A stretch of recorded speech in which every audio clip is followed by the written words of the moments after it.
Good morning student. आज हम लोग 12th का चैप्टर जो है वो शुरू करने जा रहे हैं। 12th में ढेर सारे चैप्टर पढ़ना है। उसमें से जो मुख्य जो टॉपिक है, एक टॉपिक हमारा इलेक्ट्रोस्टैटिक्स, इसके अंतर्गत 2-3 चैप्टर हैं। अगला टॉपिक हमारा करंट है, उसके अंतर्गत भी 5-6 चैप्टर को पढ़ना है। ठीक उसी प्रकार से अगला चैप्टर लाइट, उसमें भी कई 4-5 चैप्टरों को डिस्कशन करना है। और फिर मॉडर्न फिजिक्स, उसमें भी 5-6 चैप्टर डिस्कस करना है। ऐसे कई एक चैप्टर हैं जो हम लोगों को 12th के क्लास में पढ़ना है। लेकिन आज हम लोग इलेक्ट्रोस्टैटिक्स का जो चैप्टर है उसको शुरू करेंगे। आइए हम लोग बोर्ड के ऊपर कुछ उसको देखते हैं इलेक्ट्रोस्टैटिक्स के बारे में।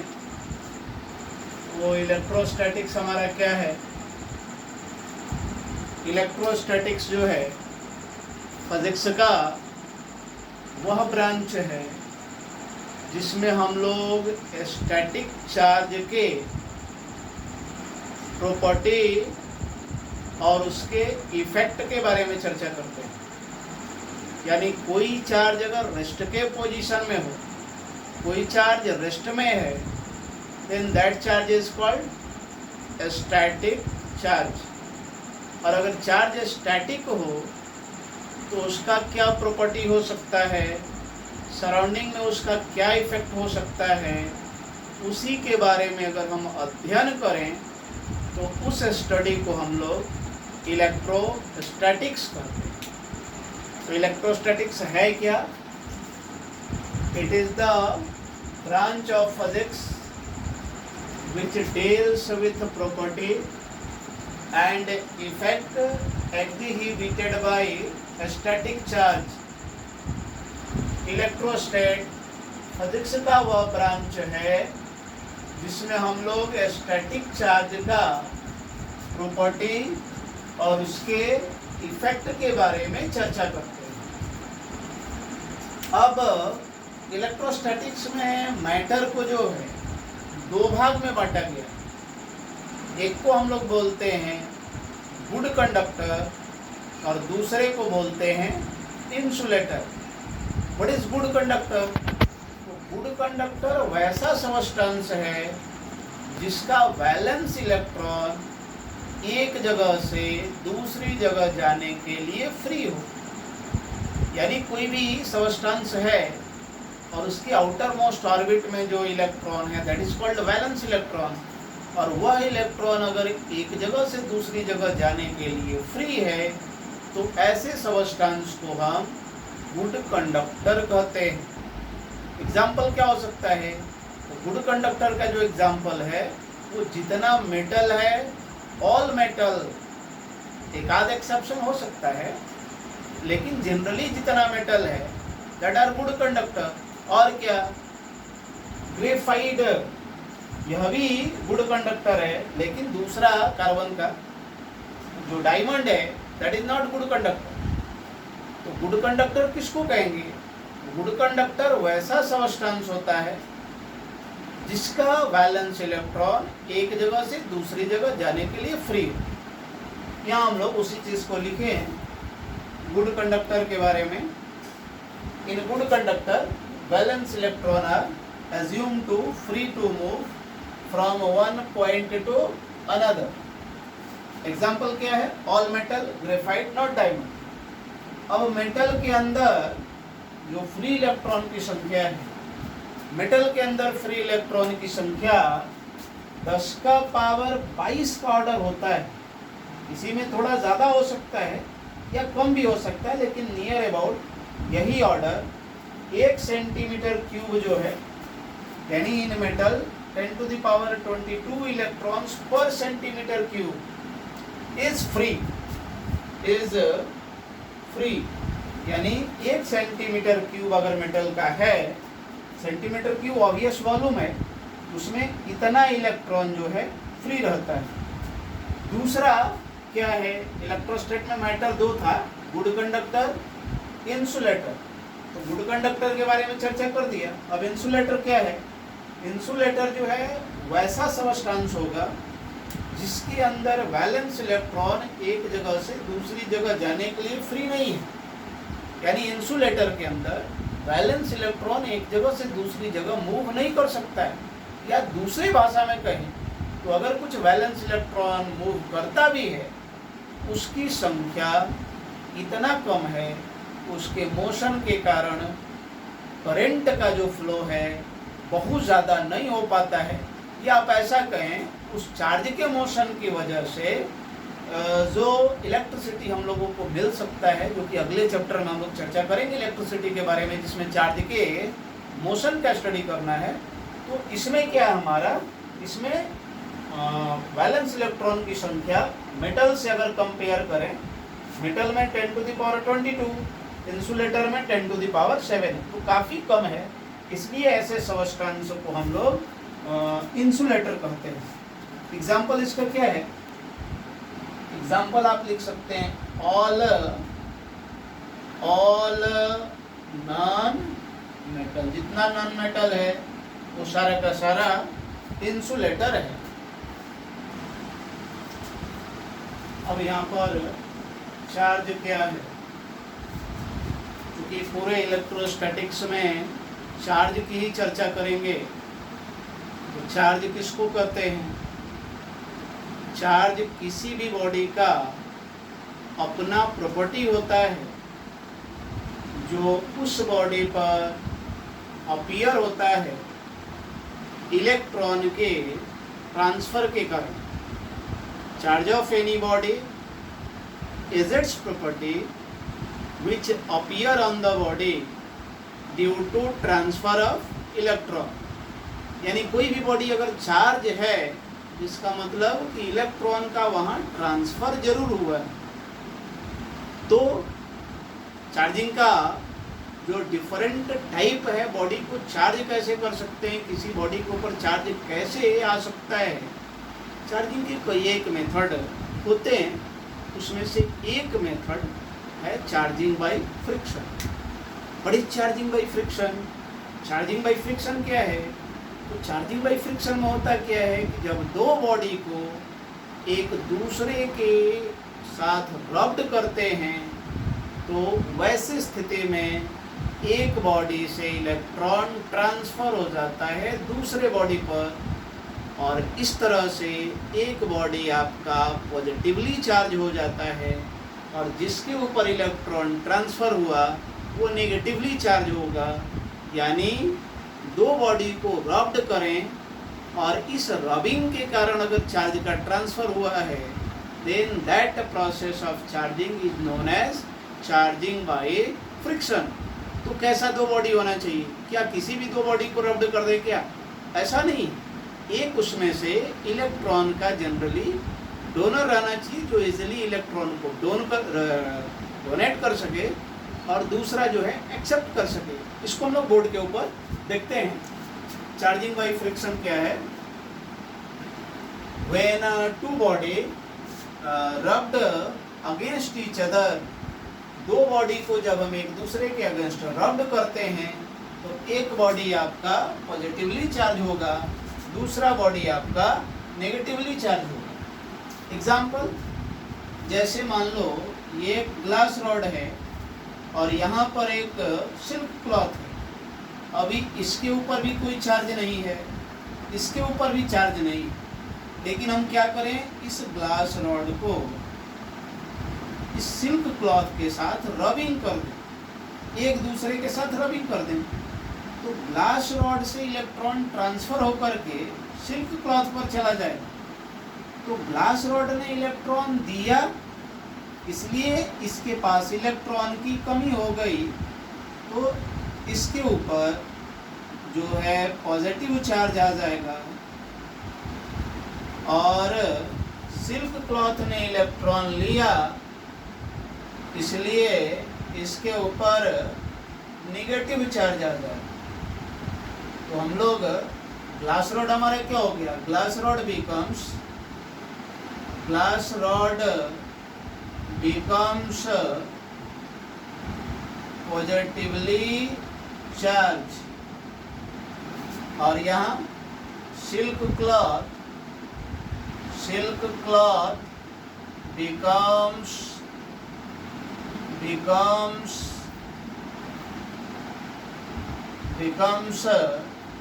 negatively charged। तो ग्लास रॉड को जब हम सिल्क क्लॉथ के साथ रबिंग करेंगे तो ग्लास रॉड से इलेक्ट्रॉन ट्रांसफर हो जाता है सिल्क क्लॉथ पर। तो ग्लास रॉड से क्यों ट्रांसफर होता है, कारण क्या है? ग्लास जो है ये हमारा मेटल है, मेटल का प्रॉपर्टी क्या है? जनरली इलेक्ट्रॉन देने का। इसने इलेक्ट्रॉन दिया तो सिल्क क्लॉथ पर इलेक्ट्रॉन आ गया, सिल्क क्लॉथ हमारा नेगेटिवली चार्ज हो गया, ग्लास रॉड हमारा पॉजिटिवली चार्ज हो गया। इसी चीज को हम लोगों ने यहाँ लिखा है, when a glass rod rubbed with silk cloth, glass rod becomes positively charged and silk cloth becomes negatively charged। Reason क्या है?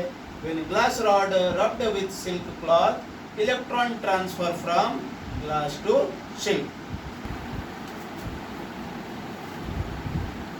यहाँ पर हम लोगों ने चर्चा कर रहे थे, जब किसी ग्लास रॉड को सिल्क क्लॉथ के साथ रबिंग करेंगे तो ग्लास रॉड से इलेक्ट्रॉन ट्रांसफर होगा सिल्क क्लॉथ पर, तो ग्लास रॉड पॉजिटिवली चार्ज हो जाएगा, सिल्क क्लॉथ हमारा नेगेटिवली चार्ज होगा। ग्लास रॉड क्यों पॉजिटिवली चार्ज होगा? क्योंकि इसके पास प्रोटॉन का जो नंबर है वो इलेक्ट्रॉन के नंबर से ज़्यादा हो जाएगा। आप ऐसा कह सकते हैं कि इसका इलेक्ट्रॉन यहाँ चला गया तो प्रोटॉन की संख्या ज़्यादा हो गई, यानी ये पहले न्यूट्रल था, कोई चार्ज नहीं था, तो जितना प्रोटॉन था उतना ही इलेक्ट्रॉन था। लेकिन जब इलेक्ट्रॉन ट्रांसफर कर दिया तो यहाँ प्रोटॉन का संख्या बढ़ गया, इसलिए इसके ऊपर पॉजिटिव चार्ज आ गया। और जो सिल्क क्लॉथ है इसके पास इलेक्ट्रॉन जो है सरप्लस हो गया, यानी एक्सेस हो गया, इसलिए सिल्क क्लॉथ के ऊपर नेगेटिव चार्ज आया। तो when glass rod rubbed with silk cloth, glass rod becomes positively charged and silk cloth becomes negatively charged। लेकिन इन दोनों में एक चीज कॉमन क्या है कि जो चार्ज का अमाउंट होगा ग्लास रॉड पर और सिल्क क्लॉथ पर, ये चार्ज का अमाउंट सेम है, खाली साइन अलग अलग। इस पर पॉजिटिव चार्ज जितना आया इसके ऊपर उतना ही नेगेटिव चार्ज आया है। The two charges are always equal and opposite। अब एक क्वेश्चन उठेगा कि इसका इलेक्ट्रॉन अगर यहाँ ट्रांसफर हुआ तो क्या इसके मास में चेंजिंग आएगा? क्या इसके मास में चेंजिंग आएगा? The answer is yes. यानी ए बॉडी गेटिंग चार्ज, अगर कोई बॉडी नेगेटिवली चार्ज हो गया तो इलेक्ट्रॉन की संख्या बढ़ गई, इसलिए ये बॉडी हैवियर हो जाएगा पहले की तुलना में, और ये बॉडी इलेक्ट्रॉन ट्रांसफर किया है, इसने इलेक्ट्रॉन दिया है, इसलिए यह बॉडी लाइटर हो जाएगा। तो आपसे अगर कोई पूछे कि अगर कोई बॉडी चार्ज हो गया तो चार्जिंग के प्रोसेस में क्या मास बदलता है, तो हमारा आंसर होगा yes, mass can be change bye charging of body. ऐसा क्यों है? क्योंकि इलेक्ट्रॉन का लॉस होता है, इसलिए। तो चार्ज इलेक्ट्रॉन के ऊपर, जैसा हम सभी जानते हैं, चार्ज दो ही प्रकार का होगा, या तो पॉजिटिव चार्ज या नेगेटिव चार्ज। चार्ज जब भी आएगा इलेक्ट्रॉन के ट्रांसफर के कारण आएगा। तो इलेक्ट्रॉन के ऊपर चार्ज क्या होता है? इलेक्ट्रॉन के ऊपर चार्ज होता है minus 1.602 10 to the power minus 19 coulomb। This is the charge on electron and it is denoted by minus E। Electron पे अगर माइनस ई चार्ज है तो ऑब्वियस है प्रोटॉन पे चार्ज प्लस ई होगा। तो यहाँ से पॉसिबल चार्ज जो बॉडी के ऊपर हो सकता है वो क्या हो सकता है? कोई बॉडी किसी दूसरे बॉडी को एक इलेक्ट्रॉन दे सकता है, 2 इलेक्ट्रॉन दे सकता है, 3 इलेक्ट्रॉन दे सकता है। यानी जब भी इलेक्ट्रॉन का ट्रांसफर होगा वह इलेक्ट्रॉन ई के इंटीग्रल मल्टीपल में ही ट्रांसफर होगा। यानी कभी भी 2.5 इलेक्ट्रॉन ट्रांसफर होगा क्या, 3.5 इलेक्ट्रॉन ट्रांसफर होगा क्या, दिस इज नॉट पॉसिबल। यानी चार्ज जो बॉडी पर होगा वह क्या हो सकता है, तो हम लोग यहाँ लिख सकते हैं as a transfer of electron is responsible for charge on a body, therefore a body can be charge only with, एक बॉडी के ऊपर क्या चार्ज हो सकता है, तो Q बराबर होगा प्लस माइनस n इंटू ई।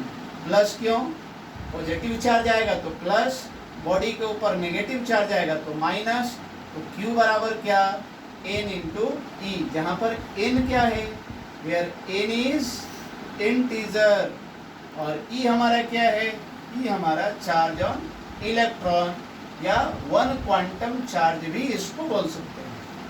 n का फ्रैक्शन वैल्यू अलाउ नहीं, तो बॉडी के ऊपर जो पॉसिबल चार्ज है वो क्या हो सकता है, प्लस माइनस, n अगर 1 रहा तो e हो जाएगा, n अगर 2 रहा तो 2e हो जाएगा, n अगर 3 रहा तो 3e हो जाएगा।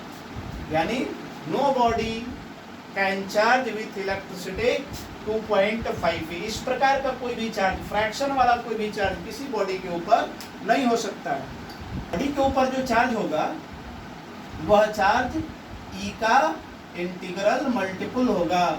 The charge lies on the body is integral multiple of electronic charge, this is known as quantization of charge. Quantization क्या है, चार्ज का क्वांटाइजेशन। क्वांटाइजेशन वर्ड का क्या मतलब, इसका मतलब होता है कि अगर किसी भी क्वांटिटी का कुछ खास वैल्यू ही अलाउ हो, यानी जो हम चाहें वो वैल्यू उस क्वांटिटी का नहीं आता हो, एक खास वैल्यू ही उसका आता हो, तो ऐसे क्वांटिटी को हम क्वांटाइज्ड क्वांटिटी कहते हैं। तो चार्ज एक क्वांटाइज्ड क्वांटिटी है, यानी इसका मनमाना वैल्यू नहीं होगा। चार्ज का जब भी वैल्यू होगा वह E का इंटीग्रल मल्टीपल ही होगा, और इसी को हम लोग क्वांटाइजेशन ऑफ चार्ज कहते हैं। क्वांटाइजेशन ऑफ चार्ज ये क्या है, किसी भी बॉडी पर जो चार्ज पाया जाता है वह चार्ज E का इंटीग्रल मल्टीपल होगा। यानी any charge found on the body is the integral multiple of electronic charge. Body के ऊपर जो चार्ज होगा वो क्या होगा, E का इंटीग्रल मल्टीपल होगा। इसी को हम लोग बोलते हैं क्वांटाइजेशन ऑफ चार्ज। अब यहाँ पर आप देखिए, तो बॉडी के ऊपर जो कम से कम चार्ज क्या पॉसिबल है, तो अगर बॉडी एक इलेक्ट्रॉन ट्रांसफर करे, सिर्फ एक ही इलेक्ट्रॉन बॉडी दूसरे बॉडी पर ट्रांसफर करे, तो एक बॉडी पर चार्ज कितना आएगा, प्लस ई। दूसरे पर एक इलेक्ट्रॉन गया है तो चार्ज कितना आएगा, माइनस ई। और इसको हम लोग क्या बोलते हैं, the minimum possible charge on a body is called 1 quantum charge. यानी चार्ज का कम से कम जो वैल्यू है, this is called 1 quantum charge. और 1 क्वांटम चार्ज होगा क्या, ई हो सकता है या माइनस ई। माइनस का कोई यहाँ बहुत बड़ा मतलब नहीं, ये सिर्फ चार्ज का नेचर बताता है, बाकी वैल्यू तो दोनों का सेम है, लेकिन नेगेटिव साइन का मतलब चार्ज का नेचर नेगेटिव। अब यहाँ पर चार्ज का क्वांटाइजेशन आप समझ गए। आपसे कोई पूछ सकता है कि क्या मास भी क्वांटाइज्ड है, किसी बॉडी का मास क्वांटाइज्ड है क्या, तो उसका भी आंसर क्या होगा, हाँ, मास इज ऑल्सो क्वांटाइज्ड। क्योंकि जो आप चाहेंगे इस बॉडी को मास हो जाए वो मास होगा नहीं, क्योंकि किसी भी बॉडी का जो बेसिक कंट्रीब्यूशन है वो इलेक्ट्रॉन, प्रोटॉन और न्यूट्रॉन, जो न्यूट्रल बॉडी है उसी की वजह से है। तो हम यहाँ क्या कह सकते हैं कि मास भी जो है वो क्या होगा, क्वांटाइज्ड है। मास का कोई भी मनमाना वैल्यू नहीं हो सकता है। क्या एनर्जी क्वांटाइज्ड है, किसी बॉडी का क्या एनर्जी क्वांटाइज्ड होता है, the answer is also yes. आप क्वांटम जो फिजिक्स है उसमें आप चर्चा करेंगे, एनर्जी का भी कुछ खास वैल्यू ही होता है। जैसे फोटोन की एनर्जी जो है वो एच न्यू, या और भी इंटीग्रल मल्टीपल में ही वहाँ एनर्जी हो सकता है। तो एनर्जी भी एक क्वांटाइज्ड क्वांटिटी है। न्यूटोनियन मैकेनिक्स में एनर्जी को क्वांटाइज नहीं मानते, लेकिन मॉडर्न फिजिक्स अभी जो फिजिक्स का आया है उसमें हमारा एनर्जी भी क्वांटाइज। अब एक प्रॉब्लम की चर्चा करते हैं। इस प्रॉब्लम में आप देखिए, जो पहला प्रॉब्लम इलेक्ट्रोस्टैटिक्स का है वो मुख्यतः Q बराबर एन ई पर ही आता है, क्वांटाइजेशन ऑफ चार्ज पर ही आता है। जैसे यहाँ पर एक प्रॉब्लम है, which of the following charges not possible on a body. Charge कुछ दिया रहेगा और कहेगा इसमें से कौन सा चार्ज जो है बॉडी के ऊपर पॉसिबल नहीं है। तो चार्ज मालूम है और बताना है कौन सा चार्ज पॉसिबल नहीं है। तो n का वैल्यू आप निकालिए, n का वैल्यू अगर इंटीजर आ रहा है तो वह चार्ज पॉसिबल है, और अगर वो फ्रैक्शन आ रहा है तो वह चार्ज पॉसिबल नहीं है। तो ये चार ऑप्शन में आप Q बराबर n ही लिखे, n बराबर यहाँ से लिख सकते हैं Q बाई ई। अब बारी बारी से इसको आप रख करके चेक करिए। तो इसको अगर हम रखें 3.2 10 टू द पावर माइनस 18 बटा में 1.6 10 to the power minus 19, this is 20। तो ये हमारा n जो है इंटीजर आ रहा है, इसलिए यह चार्ज पॉसिबल है। This is 20 into E, and negative sign तो नेचर बताता है तो -20, ये चार्ज पॉसिबल है। ठीक उसी प्रकार से आप ये देखिए, ये इसको अगर Q के जगह पे रखेंगे तो n का वैल्यू इंटीजर नहीं आएगा, इसलिए यह चार्ज पॉसिबल नहीं है। इसको अगर Q के जगह पर रखेंगे तो ये यहाँ पर आ जाएगा, ये आपका 3 ये वाला इंटू 3e आपका ये आ जाएगा। तो ये चार्ज पॉसिबल है और ये भी चार्ज हमारा पॉसिबल है। This is possible charge, this is also possible, this is not possible. यानी सिंपल जो प्रॉब्लम है, पहला प्रॉब्लम इलेक्ट्रोस्टैटिक्स का, वो क्वांटाइजेशन ऑफ चार्ज पर। तो आज कुछ हम लोग बेसिक बातें इलेक्ट्रोस्टैटिक्स के बारे में हम लोगों ने चर्चा किया है। चार्जिंग का एक मेथड हम लोगों ने चर्चा किया है, that is called charging by friction. लेकिन चार्जिंग का दूसरा भी मेथड है, उसको हम लोग बोलते हैं चार्जिंग बाय इंडक्शन। चार्जिंग का एक और मेथड है चार्जिंग बाय कंडक्शन। तो चार्जिंग बाय इंडक्शन की जो चर्चा है वो हम लोग अगले क्लास में करेंगे। आप सभी लोग इसका जो है नोट्स आप बनाइए सेपरेटली 12th का, और ये हम लोगों का बहुत इम्पोर्टेंट है क्योंकि अब 12th का पार्ट शुरू हो चुका है।